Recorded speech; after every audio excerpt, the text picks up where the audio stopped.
So, contemporary and online social media shapes culture and interpersonal human behaviors by providing information about the world, including introducing societal norms and values in online interaction. Online or television media might misinform the public or reinforce unhealthy behaviors. For example, teenagers or adolescents might receive education to eat unhealthy food or perform destructive habits. Children and teenagers are more susceptible to being impacted because they are groups with underdeveloped critical thinking skills. Social media plays a role in impacting adolescent development, self-image, and nutrition education. As people grow up through their teen years, they might start discovering inaccurate information. Why does inaccurate information matter?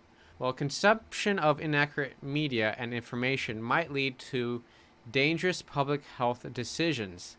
For example, social media users might post about eating poisonous substances, such as Tide Pods or Cherry Pits or some other sort of unhealthy behavior. And in this case, teenagers and young adults might mimic others seen on social media, such as TikTok or Instagram or Snapchat, by eating poisonous items, becoming ill, and possibly dying. Dangers might also include developing a worldview based on false information and false premises. A worldview based on false information might lead to confusion and poor decision making. Fact-checking practice will help against dangers by improving critical thinking skills and increasing misinformation detection. Now, there is body image impact from social media, and social media might impact user body image because young boys or girls might view edited images or videos with impossible beauty standards. The culture might begin having impossible beauty standards when posting norms include editing filters and posting only life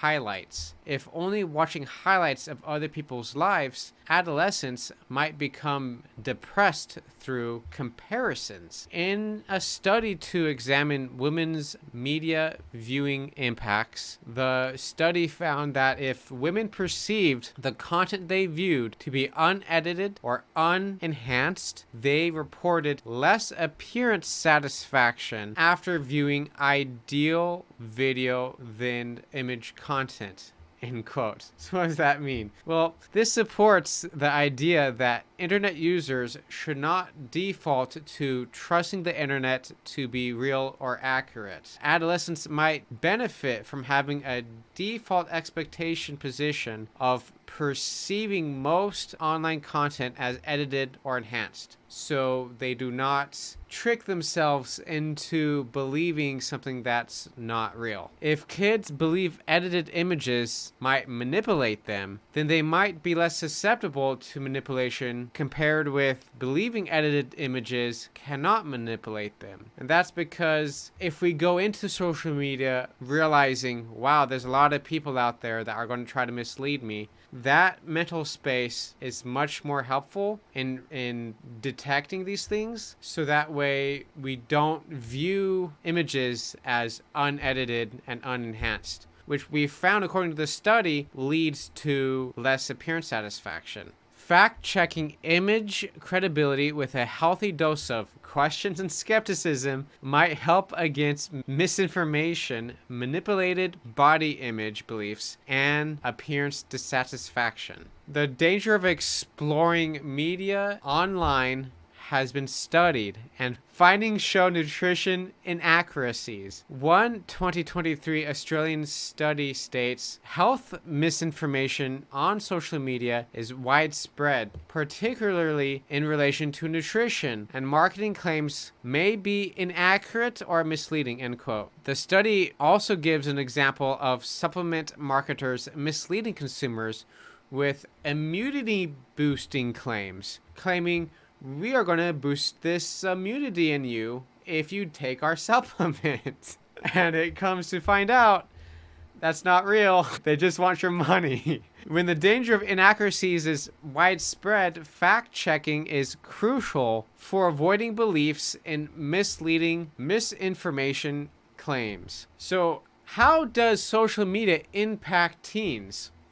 Now, the human brain is still developing in young humans. According to a study, the brain is, quote, not fully mature until around 24 years of age, end quote. The study also mentions that adolescents might be more sensitive to emotional content found on social media. This might be due to the underdeveloped brain. The same study discusses adolescent age individuals or teenagers might be especially susceptible to emotional interactions found on social media, such as rejection and peer influences. The study's findings seem to support the need to educate teenagers about how social media might involve emotional pressure and manipulation. Encouraging teenagers to acknowledge social media's emotional dangers, including acknowledge their own possible susceptibility through the undeveloped brain, might help them understand their susceptibility and create that drive to improve their emotional stability and control while on social media.